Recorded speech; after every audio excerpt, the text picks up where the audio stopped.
ಎಲ್ಲರಿಗೂ ನಮಸ್ಕಾರ. ಇವತ್ತು ಇನ್ನೊಂದು ಕಥೆಯೊಂದಿಗೆ ನಾನು ನಿಮ್ಮ ಮುಂದೆ ಬಂದಿದ್ದೇನೆ.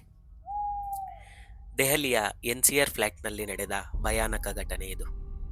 ದೆಹಲಿ ಎನ್ಸಿಆರ್ ಭಾಗದಲ್ಲಿ ಕೆಲವು ವರ್ಷಗಳ ಹಿಂದೆ ನಡೆದ ಒಂದು ಘಟನೆ ಇಂದಿಗೂ ಹಲವರ ಮೈ ಜುಮ್ಮನಿಸುತ್ತದೆ. ಈ ಘಟನೆ ಅಜಯ್ ಎಂಬ ಯುವಕನ ಜೊತೆ ನಡೆದಿತ್ತು. ಅಜಯ್ ಮೂಲತಃ ಮುಂಬೈಯವನಾಗಿದ್ದ. ಗ್ರಾಜ್ಯುಯೇಷನ್ ಮುಗಿದ ನಂತರ ಅವನಿಗೆ ನೋಯ್ಡಾದಲ್ಲಿರುವ ಒಂದು ಎಂಎನ್ಸಿ ಕಂಪನಿಯಲ್ಲಿ ಸಾಫ್ಟ್ವೇರ್ ಡೆವಲಪರ್ ಆಗಿ ಕೆಲಸ ಸಿಕ್ಕಿತ್ತು. ದೊಡ್ಡ ಕನಸುಗಳ ಜೊತೆ ಅವನು ನೋಯ್ಡಾಗೆ ಶಿಫ್ಟ್ ಆಗಿದ್ದ. ಅಲ್ಲಿ ಅವನ ಬಾಲ್ಯದ ಸ್ನೇಹಿತ ಅನಿಲ್ ಕೂಡ ಇದ್ದ ಕಾರಣ ಸೆಟಲ್ ಆಗೋದು ಸುಲಭವಾಗಬಹುದು ಎಂದುಕೊಂಡು ಅವನ ಸ್ನೇಹಿತರ ಜೊತೆ ರೂಮ್ ಹುಡುಕತೊಡಗಿದ. ತುಂಬಾ ದಿನ ಹುಡುಕಿದ ನಂತರ ಕೊನೆಗೆ ಅವನಿಗೆ ಒಂದು ಸಿಟಿಯಲ್ಲಿ 4 BHK ಫ್ಲ್ಯಾಟ್ ಸಿಕ್ಕಿತು.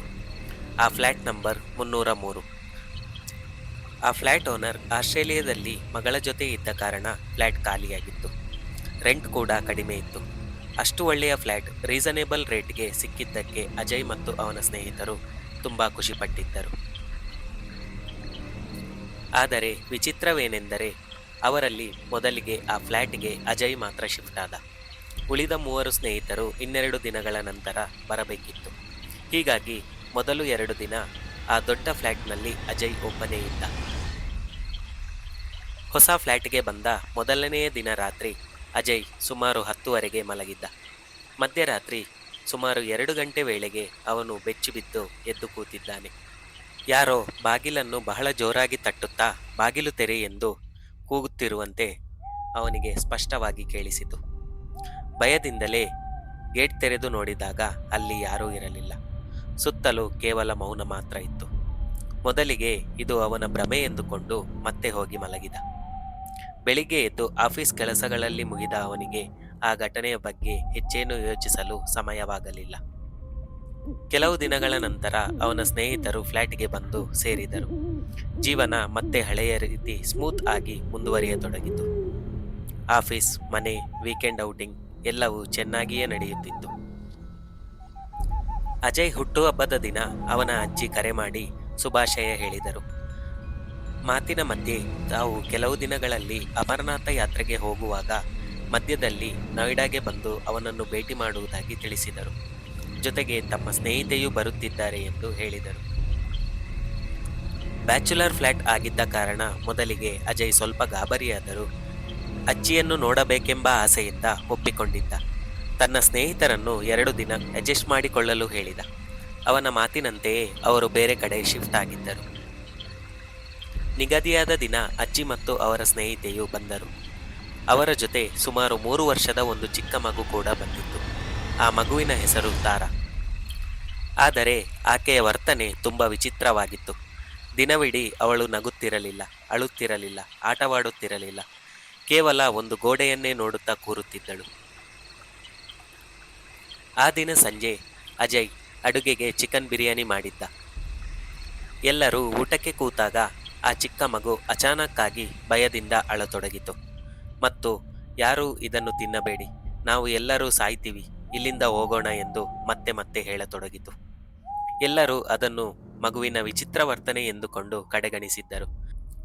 ಆದರೆ ಆ ಮಾತು ಅಜಯ್ ಮನಸ್ಸಿನಲ್ಲಿ ಏನೋ ಒಂದು ಭಯವನ್ನು ಹುಟ್ಟಿಸಿತ್ತು.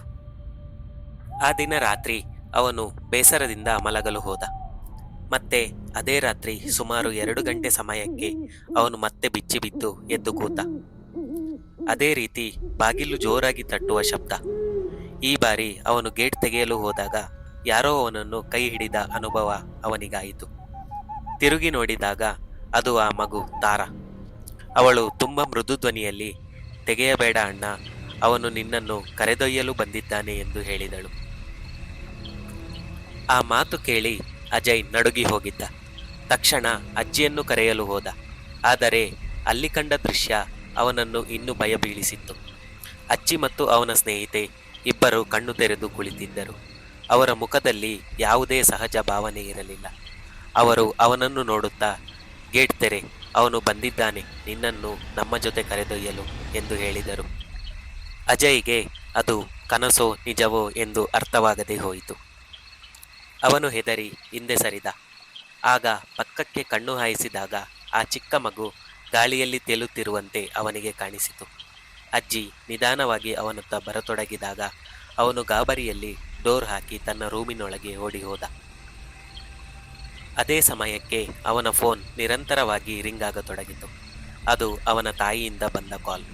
ಕಾಲ್ ಅಟೆಂಡ್ ಮಾಡಿದಾಗ ಅವನಿಗೆ ಒಂದು ಸತ್ಯ ಗೊತ್ತಾಯಿತು. ಅವನ ಅಜ್ಜಿಗೆ ಟ್ರೈನ್ನಲ್ಲೇ ಹಾರ್ಟ್ ಅಟ್ಯಾಕ್ ಆಗಿತ್ತು ಮತ್ತು ಅವರು ಅಲ್ಲೇ ತೀರಿ ಹೋಗಿದ್ದರು. ಅವರು ನೋಯ್ಡಾಗೆ ಬಂದಿರಲಿಲ್ಲ. ಈ ವಿಚಾರ ಕೇಳಿದ ಕ್ಷಣ ಅಜಯ್ಗೆ ತನ್ನ ಸುತ್ತಲಿರುವುದೆಲ್ಲ ಕುಸಿದು ಬೀಳುತ್ತಿದ್ದಂತೆ ಅನ್ನಿಸಿತು. ಹೊರಗೆ ಇನ್ನೂ ಭಯಾನಕ ಶಬ್ದಗಳು ಕೇಳಿಸುತ್ತಿದ್ದವು. ಯಾರೋ ಗೇಟ್ ಹೊರಗಡೆ ನಿಂತಿರುವುದು ಅವನಿಗೆ ಇನ್ನೂ ಅನುಭವವಾಗುತ್ತಿತ್ತು. ಆದರೆ ಅಚಾನಕ್ ಅಲಾರಾಂ ಶಬ್ದ ಕೇಳಿಸಿತು. ಅವನು ಎದ್ದಾಗ ಬೆಳಿಗ್ಗೆ 7:30 ಆಗಿತ್ತು. ಫ್ಲ್ಯಾಟ್ ಸಂಪೂರ್ಣ ಖಾಲಿ, ಯಾರೂ ಇರಲಿಲ್ಲ. ಫೋನ್ ನೋಡಿದಾಗ ರಾತ್ರಿ 2 ಗಂಟೆ ಸುಮಾರಿಗೆ ತಾಯಿಯಿಂದ ಬಂದ ಹಲವು ಮಿಸ್ಡ್ ಕಾಲ್ ಮತ್ತು ಒಂದು ಮೆಸೇಜ್ ಮಾತ್ರ ಇತ್ತು.